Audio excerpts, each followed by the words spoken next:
Hello friends, ఇప్పుడు నేను మీకు రెండో టెక్నిక్ చూపిస్తా చూడండి. ఎవరైనా లేడీస్ బయటికి వెళ్ళేటప్పుడు దొంగలు వచ్చి నగల కోసం కానీ లేకుంటే మిమ్మల్ని కొట్టి గాజులు కానీ తీసుకొని వెళ్ళేటప్పుడు కత్తి ఇలా చూపించేటప్పుడు మీరు ఎలా టెక్నిక్గా ఉపయోగించాలో చెప్తా చూడండి. రెప్పపాటు సమయంలో కళ్ళు మూసి తెరిచేలోపు ఇది అయిపోవాలా. ఇలా పెట్టి ఇలా అనాలి ఫ్రెండ్స్. ఇలా అనడం వల్ల ఏం జరుగుతుందంటే అదో ఇలా కత్తి కింద పడుతుంది. ఇక్కడుండే చేతికి ఉండే బోన్ అనేది ఇరిగిపోతుంది అనమాట. చాలా గట్టిగా అనాలి. ఇలా కత్తి కింద పడిపోతుంది, ఇక్కడ ఉండే బోన్ ఇరిగిపోతుంది. ఇంకోసారి ట్రై చేద్దాం పట్టండి.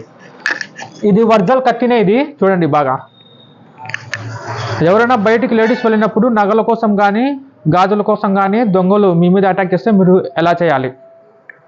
రెప్పపాటు సమయంలో కళ్ళు మూసి తెరిచేలోపు ఇలా అనాల. ఇలా అంటే కత్తి కింద పడిపోతుంది, ఇక్కడ ఉండే బోన్ అనేది ఇరిగిపోతుంది అనమాట. సో చాలా గట్టిగా అనాలి. ఇలా ఇక్కడ ఉండే బోన్ అనేది విరిగిపోతుంది అనమాట. అది ఫ్రెండ్స్ రెండో టెక్నిక్. ఇంకా మీకు మూడో టెక్నిక్ చూపిస్తా చూడండి.